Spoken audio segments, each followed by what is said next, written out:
Himalayas, a landscape of legends, fairy tales and dreams. Once accessible only to the gods, the Himalayas in Nepal now host around 100,000 visitors every year. Most trekkers return fulfilled, touched by the friendly people and breathtaking views. However, every year, some people do not return from the mountains. But with a little preparation, caution and wisdom, trekking in the Himalayas can be the trip of a lifetime.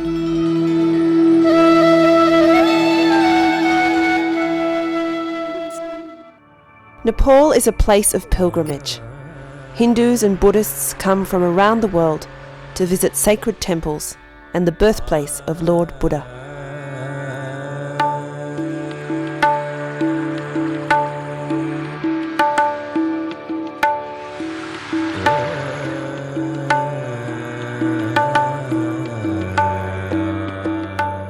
Since it opened its doors to the West in 1950, the Hindu kingdom has attracted another kind of visitor, the adventurer.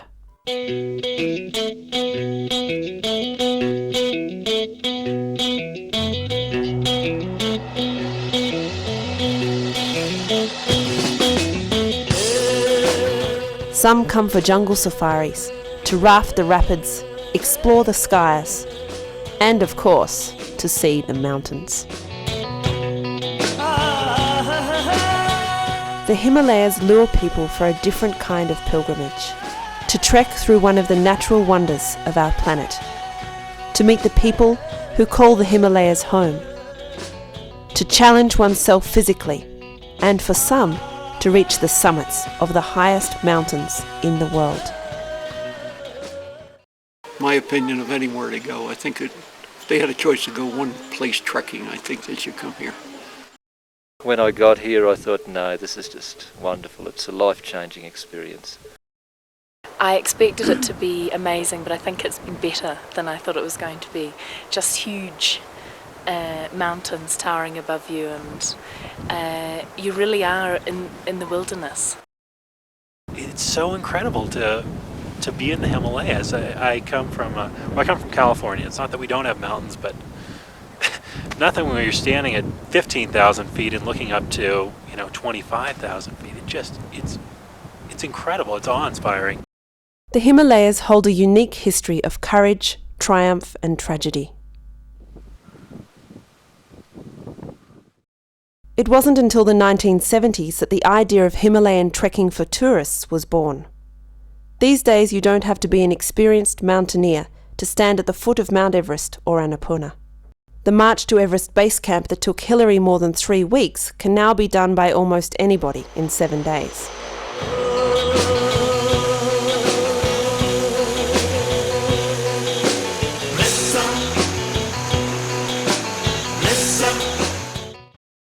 Nepal is one of the poorest countries in the world, and tourism has become vital to the Nepalese economy.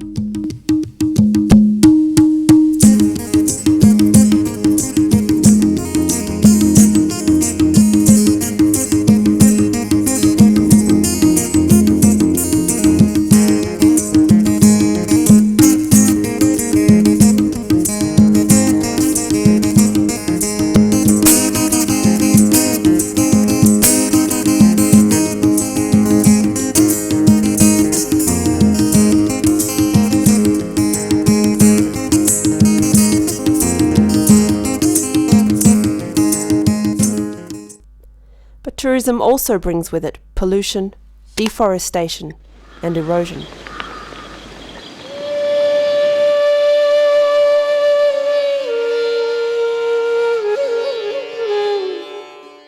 Some organisations are working to decrease the impact of trekking on the environment.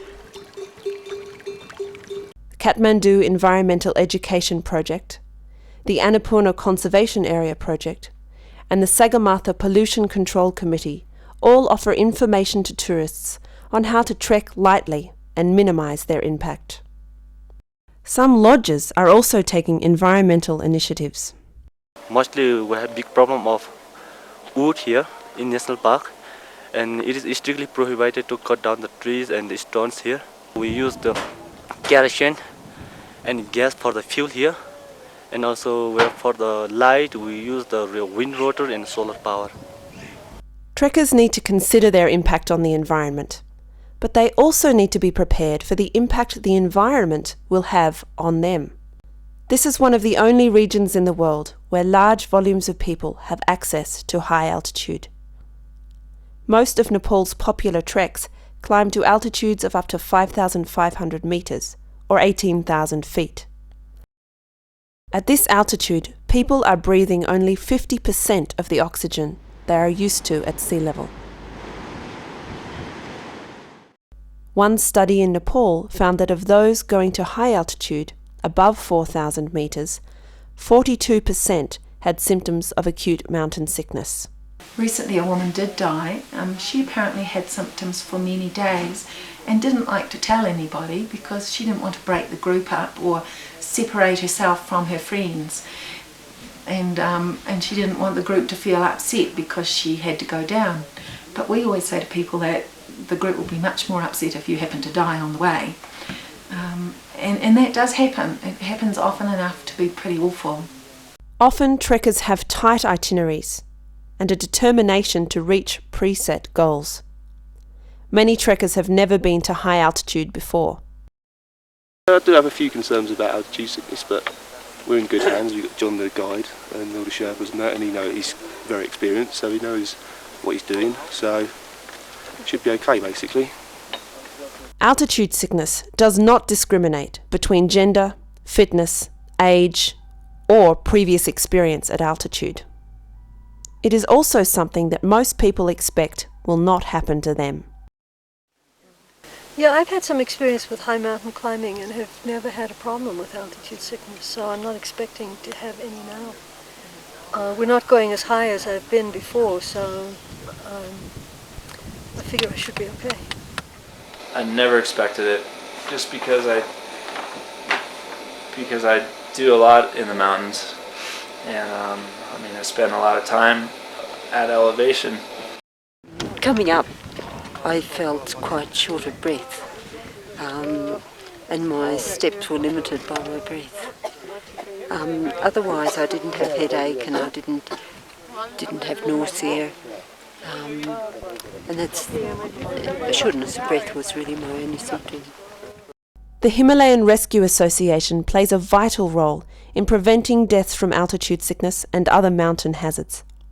There is an HRA aid post in the Annapurna region at Manang and in the Everest region at Ferishay. The posts are run during the trekking season by Nepali staff and volunteer doctors, who also give daily talks on altitude to passing trekkers. Around 2,500 people come to the talks each trekking season. There was a study that showed about 30% of people who get to Ferishay will have symptoms of AMS.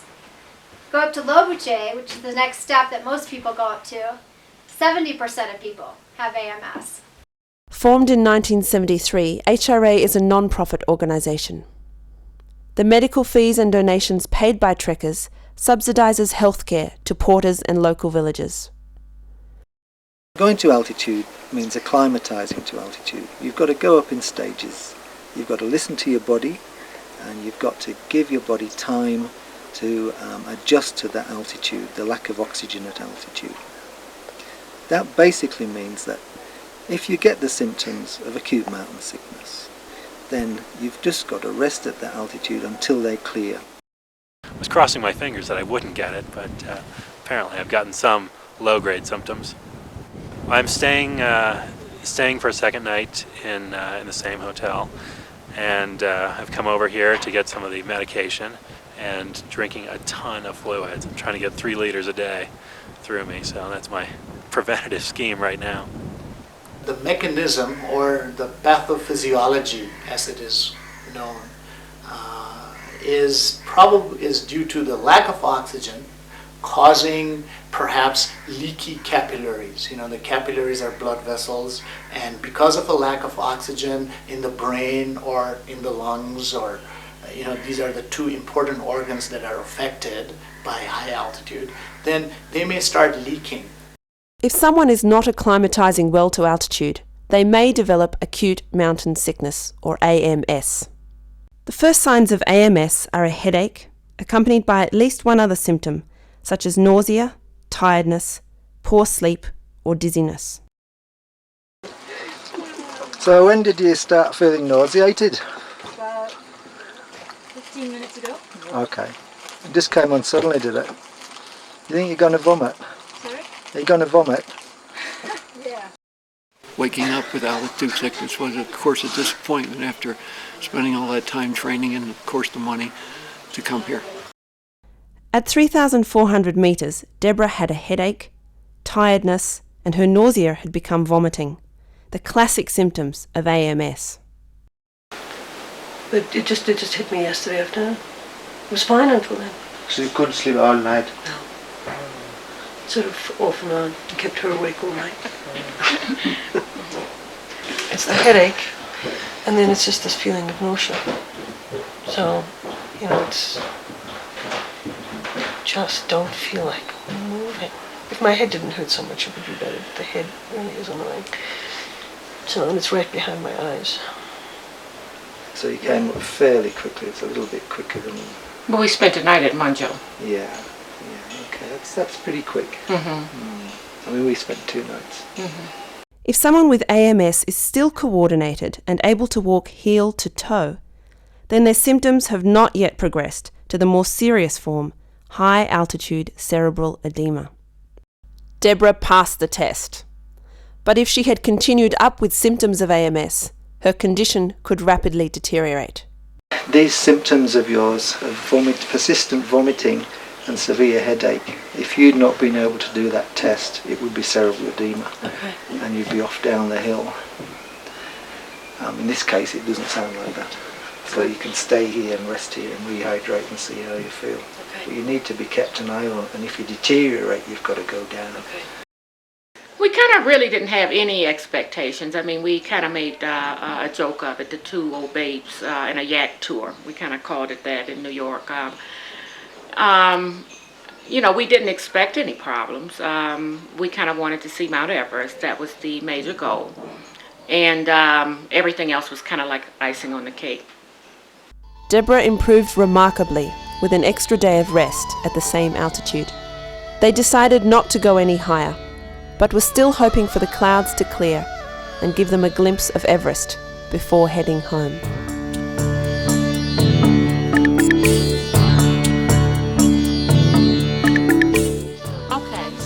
Oh, we'll see. We've seen it. We don't need to go. Yes, okay. Well, here we are. Here we are. This is what we came for, isn't it? Don't you feel great? It was worth it, wasn't it? Wasn't it worth it? It was worth it. It was worth it. If you do not listen to your body and to keep going higher, then the benign symptoms of acute mountain sickness can progress into a more severe form, and this may be high altitude cerebral edema, okay, which means that there is fluid collection inside your skull now, and you need to go down. In addition to the severe headache, nausea or vomiting, and extreme tiredness, neurological symptoms will also start to appear with HACE. Someone with HACE may be confused, disoriented, and ataxic, walking like a drunk, even unconscious. This is a head scan, an MRI scan of someone who had high altitude cerebral edema. And if you will look here, this whitish mustache sort of appearance is the fluid in the brain. This is not supposed to be here. 6 months later, the mustache is gone. And this is the normal brain of the same gentleman that had high altitude cerebral edema. Luis was carried down to the HRA clinic around midnight with high altitude cerebral edema. At 4,900 metres, he had had a bad headache and was confused, dizzy and exhausted. When he didn't recognise his wife, Martha, she realised it was serious. We came in the middle of the night. We did 1 hour, I suppose. We were running. In every lodge we stop, there's always a paper saying it could happen, the symptoms are this, but we never think it could happen to us. Well, I think because we get it too quickly. We have only 1 day of acclimatization. We have not very experienced. High altitude pulmonary edema is another complication of acute mountain sickness. But unlike high altitude cerebral edema or HAZE, it may not present with the initial symptoms of headache and nausea, etc. It may, but it may not. And if it does not, it may just begin with excessive tiredness, excessive shortness of breath on slight exertion, some chest tightness, and a cough. And the cough may progress to blood-tinged sputum production. So these are important symptoms of HAPE. I started with just a cough, the usual symptoms of a cold, and then I became more short of breath. I was very tired. I was exhausted. I had to pass my pack on to someone else. I'd felt good the whole trip, and then last night wasn't sleeping very well, and then throughout the night about 12 o'clock or so started having difficulty breathing because of fluids in my lungs. Would you like to know what this is what it sounds like when I exhale? Yeah.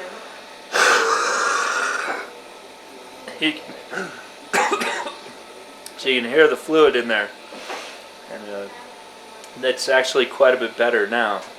Last night, before I had taken any medications, I couldn't, if I exhaled or inhaled just slightly, not that heavily, you could hear that fluid, that crackling sound. So. This is a chest x-ray of a person who suffered from high altitude pulmonary edema, or water in the lungs, and this is the water.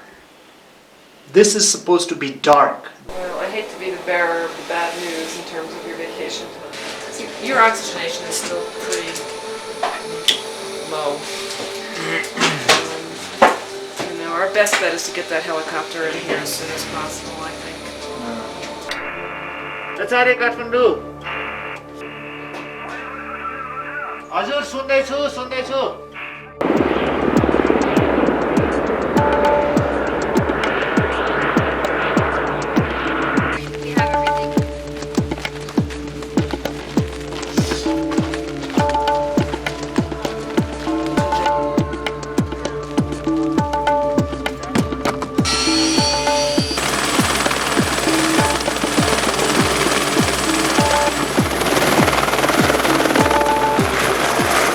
In some seasons, HRA does an emergency evacuation almost every day.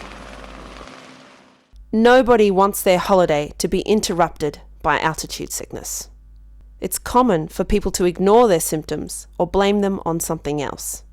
Flu, dehydration, food poisoning, sunstroke, anything but altitude. Once a bit headache, but I think it was because I was tired. Deb initially just started to throw up, and again, you suspect at that point that maybe she's eaten something that's not agreeable to her system. Started to get the headaches, and I thought, well, that's probably just me, and probably not so much the altitude. And I've done a lot of sports, and I figured, well, if I'm breathing hard, that's pretty normal. And as I kind of advanced up, it just didn't go away and didn't go away. The only thing that comes to our mind is it's a flu, some headaches, and take these aspirins and let's go. We are here to see the mountains. It took someone else to tell me that I had HAPE, and the reason for that was because I didn't want to stay behind in camp and not go up Kalapata. I wanted to go up very badly, and today, well, one of the Sherpas just carried me down, so like a baby on the back actually, so that was an experience. The treatment for HAPE and HACE is descent, whether it be by porter, pony or helicopter. And a sick person should always be accompanied by a responsible friend. Oxygen, medication or a pressure bag, such as the Gamma bag or portable altitude chamber, will buy the person time and make them feel a lot better. But the cure is descent until symptoms disappear. So there are 3 ways to prevent, to treat mountain sickness. Descent, descent, descent. In many cases, descent is not possible, either because you're too sick to descend, the weather is not correct, or if you're in a Tibetan plateau, there's just no place to descend to. And so the Gamma bag is actually an artificial descender, and it's the simulation of descent which is actually alleviates the symptoms of altitude sickness.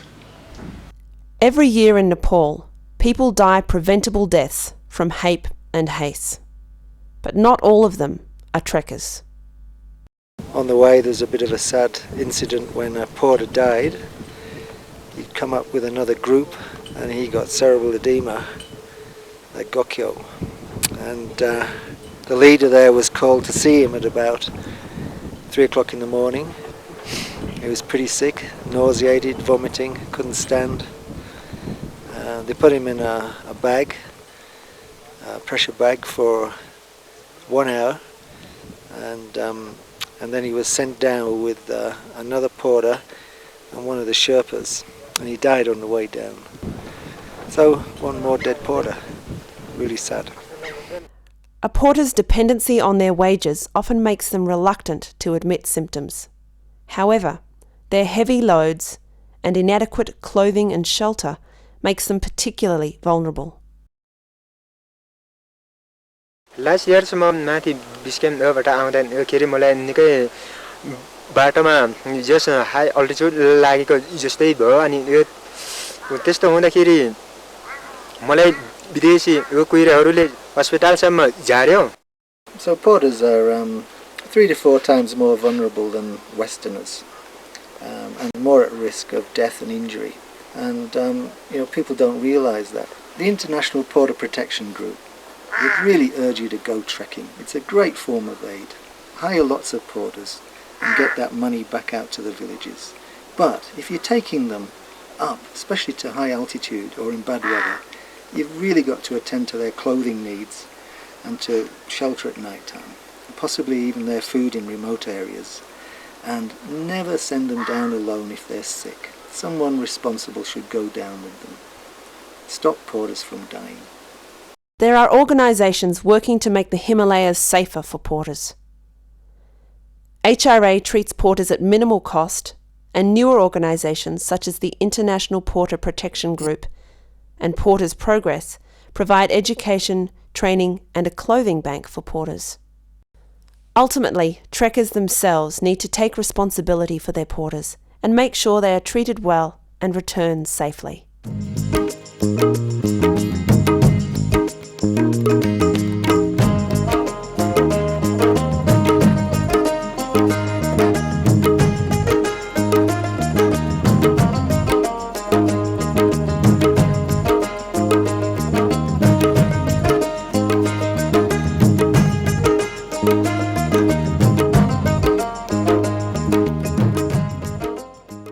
Altitude sickness can be avoided, and deaths are easily preventable. Our conservative recommendation is 300 meters per day. That's your sleeping altitude. So you actually may hike higher than that to kind of help with your acclimatization, but you want to aim to only sleep 300 meters higher than you slept the night before. And that will really help in terms of prevention. This is once you get over 3,000 meters or 10,000 feet. The rate of ascent is one of the main tools in preventing altitude sickness. Higher than 3,000 metres, allowing for an extra rest day every 1,000 metres can make the difference between completing a trek or being evacuated. Rest days can be the best days. They're some of the best days. And I think acute mountain sickness is actually designed to slow Westerners down and just get them to appreciate the surroundings and look at those mountains.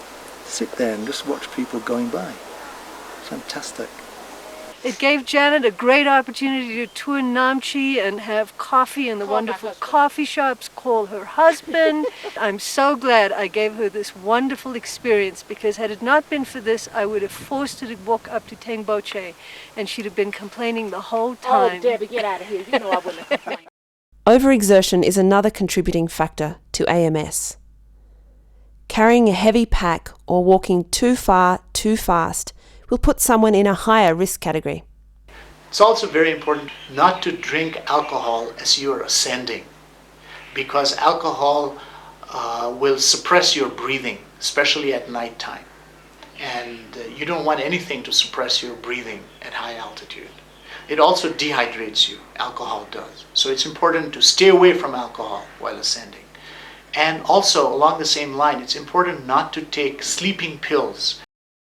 Drinking 3 to 4 litres of water a day keeps the body hydrated and helps with acclimatisation. Dressing warmly, as well as reducing chances of HAPE, will also guard against hypothermia and frostbite. Sunglasses are also essential at high altitude to prevent snow blindness. People who go up slowly, have frequent rest days, stay warm and well hydrated, and don't ascend with symptoms will be the ones to return from their mountain adventures safe and satisfied. मन आनन्द गरेर विचार जानु हो भने त्यति हामीले उले चाहिँ यो नराम्रो यो चाहिँ पर्दैन त्यसलाई चाहिँ मैले यो सानो कुरामा अनुरोध गर्दैछु. Well, we made it to the top of Gokyo-ri, which is one of the main goals on the Everest trek. On the way up, we met some people with headaches and pushing on. And I guess now that I'm here, I can see why people push on, because the view is magnificent. But I can't help thinking it's not worth dying for.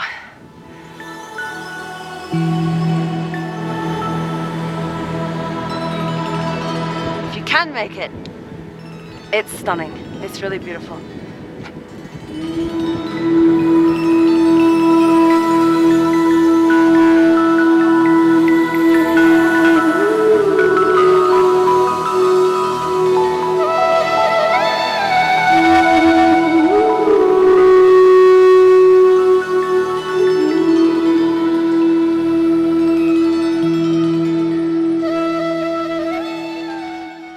It's a great place to come and be by yourself, just to really focus on what's happening with you and your life and all that in the midst of really an incredible place that has a very positive energy and is very spiritual. One way or the other, I mean, we will continue to enjoy Nepal. Whether we get to go higher or if we have to go down lower, we will continue to enjoy Nepal. I'm enjoying it, besides all this. This is a very beautiful place with big mountains. Nice people. Nice people. The people are very, very nice. It was quite tiring to get up, but when you see this view, you forget everything. It's great. It's really great. When I go back home, I think I'll be a little bit different because I'll work less hours. I'll probably give more money to charity.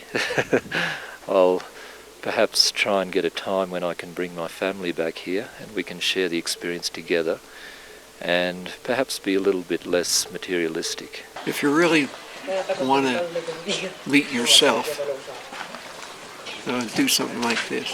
Put life in perspective you worry less about the small things when you realise what a big, sort of beautiful world you're part of.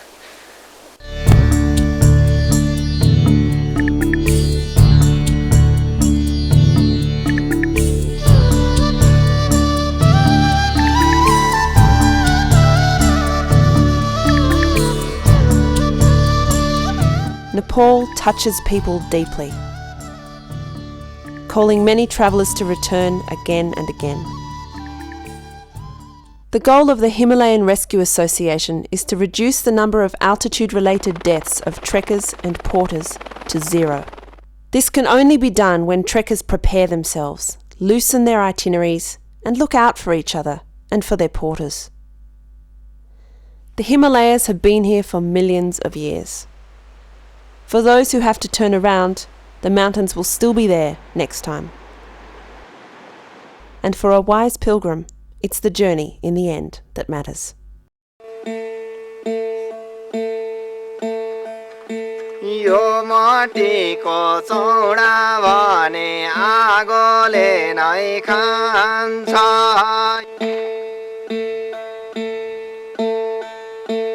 Dhananjay वायुले प्राणलाई लिएर जान्छ